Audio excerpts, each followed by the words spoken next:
Hello and welcome to another episode of Auto Today. And before we hit the gas and get going, here is what we have lined up for you in this week's episode. On the show this week, we continue our 7-wonder drive towards a hidden hippie wonderland. Abhik Das tames the Italian Monster.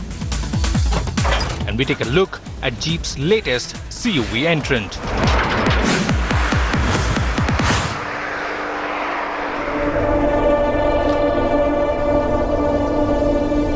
Somebody was driving the car. Anyway, so last time we caught up with the Auto Today team when they were in the beautiful, majestic Sun Temple in Odisha. The journey is still not over and we catch our team on their nail-biting journey out of Odisha. The next destination is Hampi in Karnataka.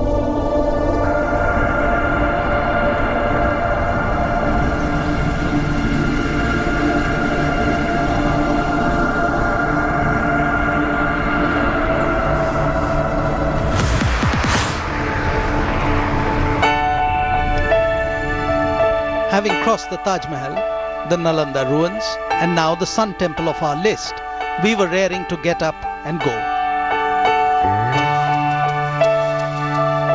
With the excellent Railway Heritage Hotel behind us, our very first stop was to stock up on nature's very own energy drink, tender coconut water.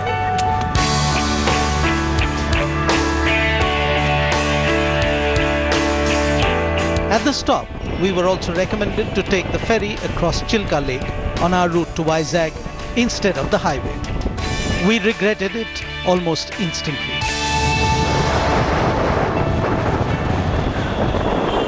A political rally on the road to Satpada had us crawl along window deep in supporters brandishing flags.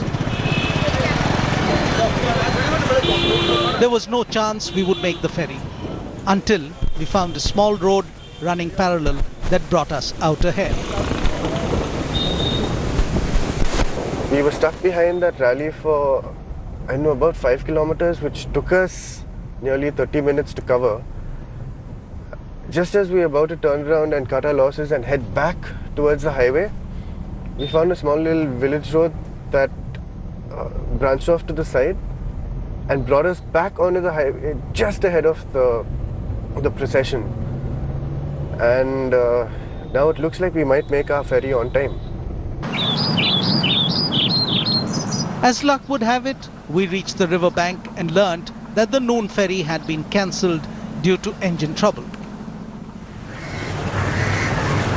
We decided to wait it out with a nice lunch of super fresh seafood.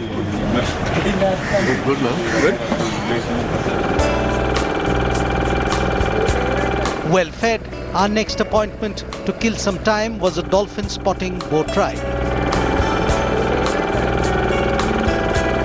Not really expecting to see anything more than plastic bottles, it still beat staring at each other for 4 hours. 25 minutes in, we see a break in the water. There they were, 3 smiling dolphin faces in the water. Chilka Lake is home to these blunt-nosed Irrawaddy dolphins originally found in Myanmar. Highly endangered, it's estimated that there are about 150 in these parts, so we feel incredibly lucky to have spotted several pods of them.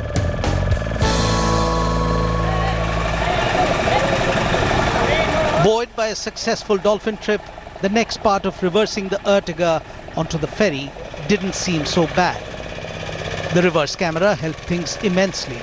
The alternative being trying to make sense of 5 people screaming 20 different directions at you. Anyway, the ferry ride over, we covered the 50-odd kilometers onto the highway without incident.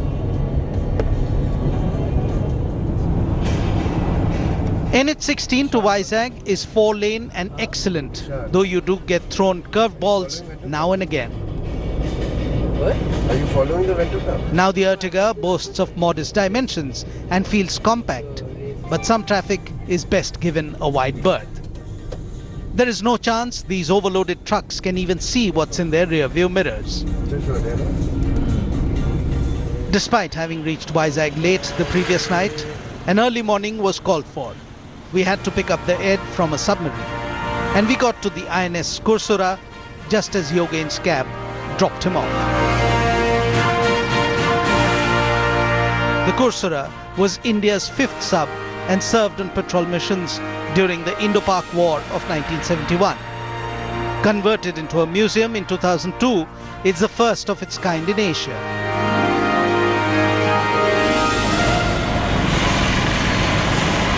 Back in the Ertiga though, Yogen's arrival meant it was another person between the two of us on the rear seat. Considering we had nearly 700 kilometers to go to Kurnool, we decided to rearrange the luggage and flip one of the third row seats down. Maruti Suzuki calls it flexi seating arrangement, but we call it super practical. The second row can be adjusted for knee room and recline angle.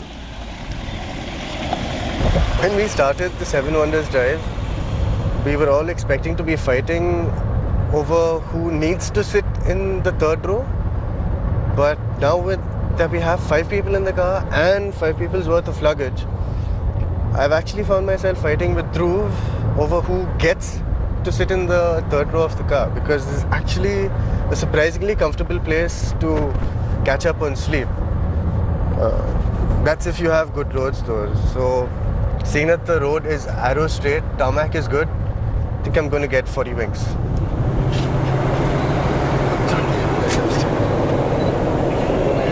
The next day, we just had 250 kilometers to cover to Hampi. Given our early morning start, we got a beautiful sunrise at an apt location, a wind farm. Speaking of alternative energy, the SHVS hybrid technology in the Ertiga definitely helped when it came to efficiency.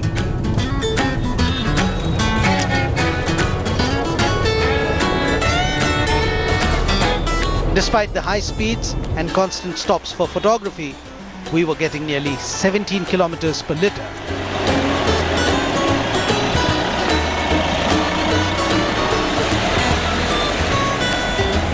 Hampi is unique on our list, since the village is a recognized UNESCO World Heritage Site. In Hampi, directions are usually as simple as spotting a ruin and following the road till you get where you want. The entire town is essentially a monument, having been built on the ruins of the 600-year-old city.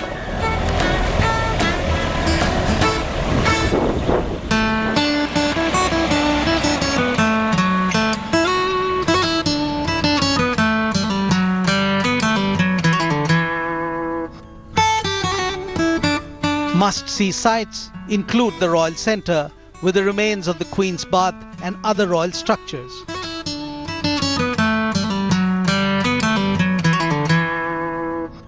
Further, there stands the Zenana enclosure, where remnants of 3 watchtowers encircle the area reserved for the royal women. Folklore says that eunuch guards were stationed here, given that it was a women's area.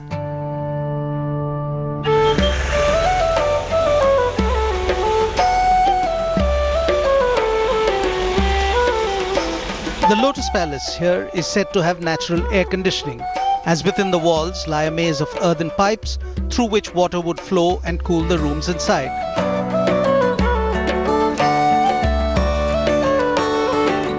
Nearby, the enclosure for the mahouts and the elephants stands side by side.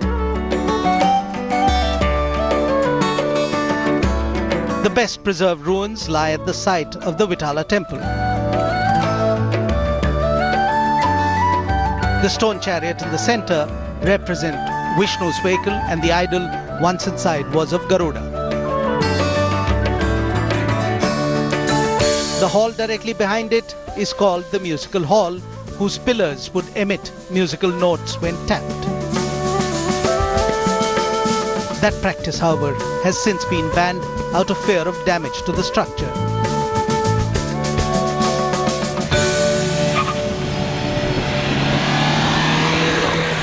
The Talarighatta gate is said to have been one of the outposts of the time, where traders were charged a toll for entering the town. It's beyond surreal to be able to drive right through it. Thankfully, no one stopped us for a toll fee.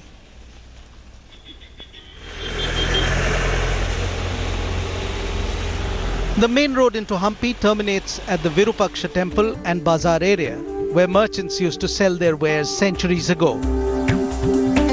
Now it is the site of the various homestays, restaurants and shops that provide the draw for tourists.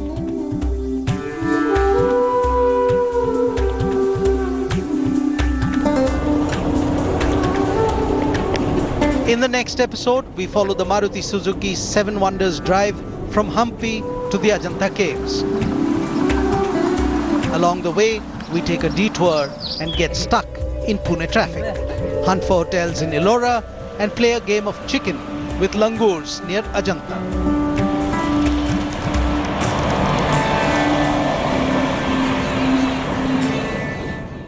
When the first Ducati Monster was being designed, all Ducati wanted was to display the brand's proud heritage, be easy to ride and not really look like a sports bike. But I really wonder what designer would have thought of the latest Ducati, one that Abhik is riding around.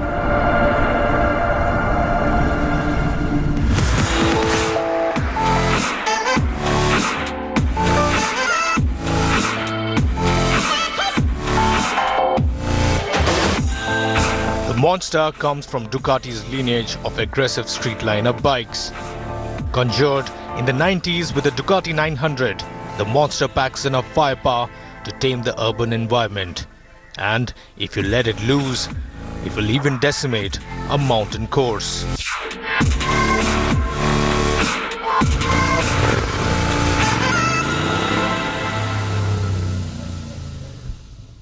Ducati's idea of a middleweight sport bike is a little crazy. Usually, everybody settles for cubic capacities of around 600cc, but Ducati decides to bump it up to 800cc. Now, what we have today is Ducati's Monster 821, which I will quickly take a spin and tell you exactly how it is.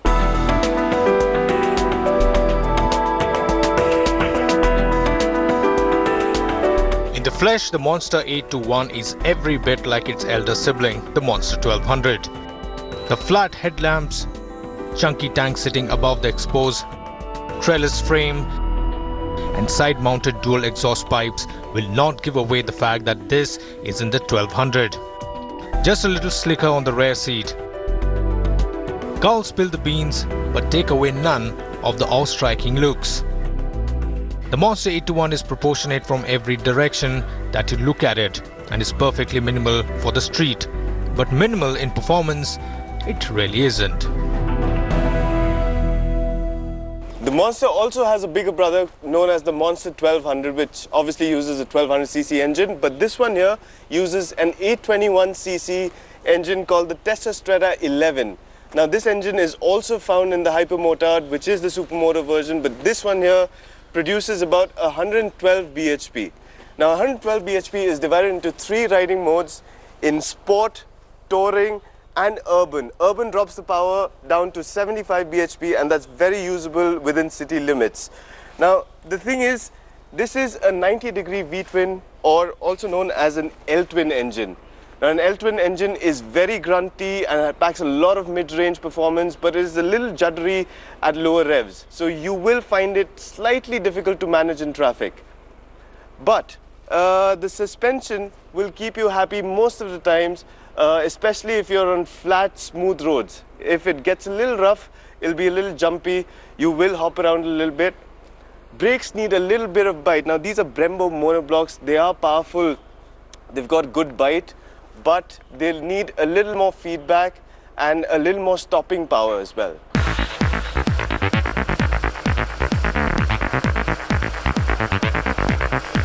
The Monster a little annoyed at lower city speeds and RPMs, and it will judder. But open up the throttle, the bark of the L-twin is made clear to everyone else sharing the road with you. The motorcycle shifts with alacrity, displaying a linear surge of power as one goes through the 6-speed gearbox. The clutch action is light thanks to a hydraulic unit. Power delivery is linear but no less intimidating initially as the motor builds up speeds. The torque surge is powerful and savage, but also has the practicality to carry a higher gear during your city commutes. The steel trellis frame and 50 mm USD forks are complemented well with the lightweight alloy wheels to offer agility when the roads become twisty.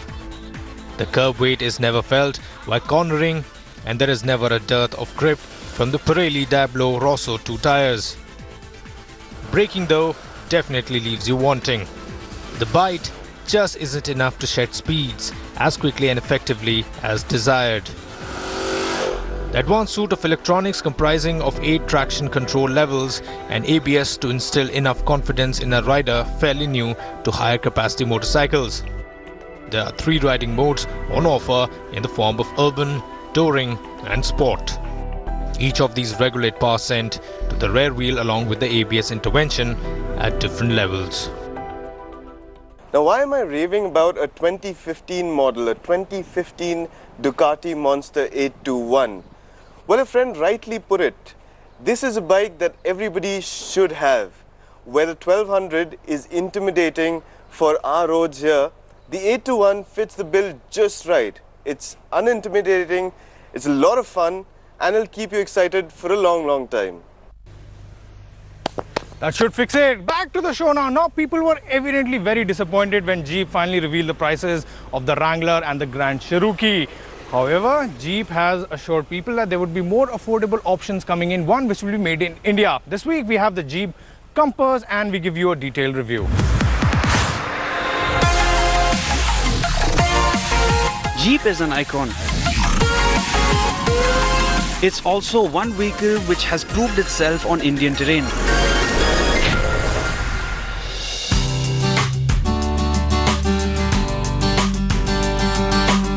The company recently launched 2 of its most notable models in India, namely the Wrangler and Grand Cherokee.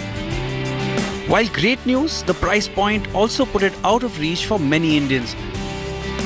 But there is hope as the American brand has something more affordable coming. And that is the Jeep Compass.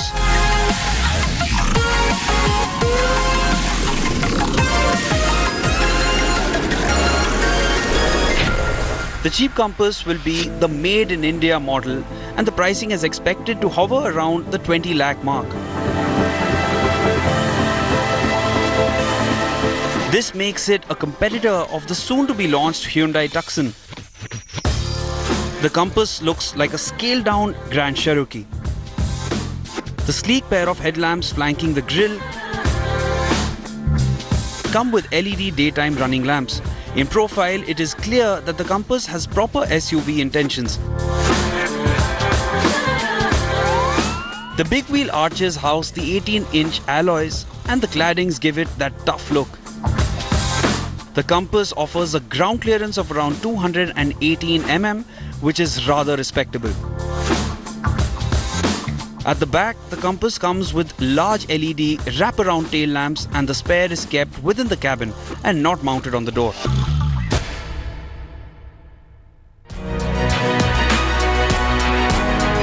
The cabin of the Compass is large enough for 5 passengers and has been given the all-black treatment, which looks good. The dash houses a large 8.4-inch touchscreen system which operates all functions including audio and sat-nav. Sitting ahead of the gear lever is a neat rotary knob which is dedicated to the 4-wheel drive system of the Compass.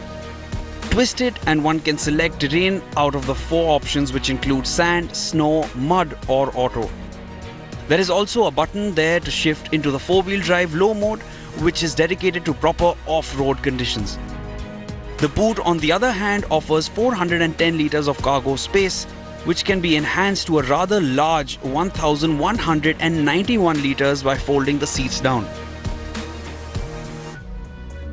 The Compass will be offered with a range of petrol and diesel engines internationally. In India, expected to come with a 2.0-litre turbocharged engine that comes from Fiat's Multi-Jet series, which churns out 170 bhp and 350 Nm of torque.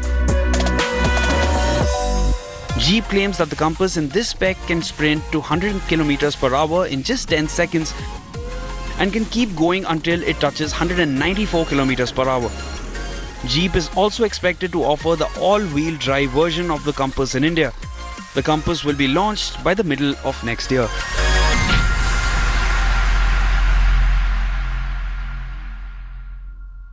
Alright, time to see what's making news in the world of automobiles.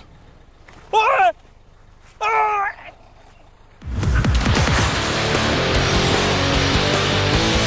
Skoda has launched the My Skoda app to simplify the interaction between the customer and the brand.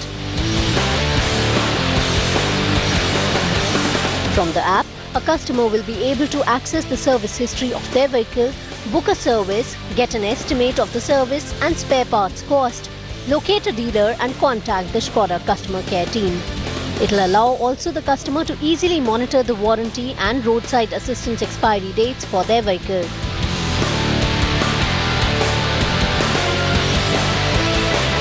Honda has given its small car Brio a midlife facelift. It gets a new front grille and front bumper along with a new tail lamp and an all-new tailgate spoiler with LED high-mount stop lamp. The interiors have also been revamped and now features an instrument panel with carbon finish and silver accents. The car has not got any mechanical updates. The Brio is only available as a petrol variant and is powered by the 1.2-litre mill that is also found on the Jazz. The prices for the new Brio begin at 4.69 lakh rupees, ex-showroom Delhi. Mercedes-Benz seems keen to keep updating its list of made-in-India cars, with the GLC becoming the latest model from the German car maker to be rolling out of the India factory. Mercedes has begun making the car in India within 4 months of the car's India launch. Prices for the new made-in-India car begin at 47.9 lakh rupees, ex-showroom Delhi. This is the 9th model from the international portfolio of Mercedes-Benz that is now built in India. Mercedes-Benz India is now the only luxury car maker in India to have 9 made-in-India cars in its portfolio. Oi! अब तेरे घर में bike बस नहीं है क्या? Alright, time to switch off your ignition. We'll be back next week with more from the world of auto. And I know what's going to happen to me, man.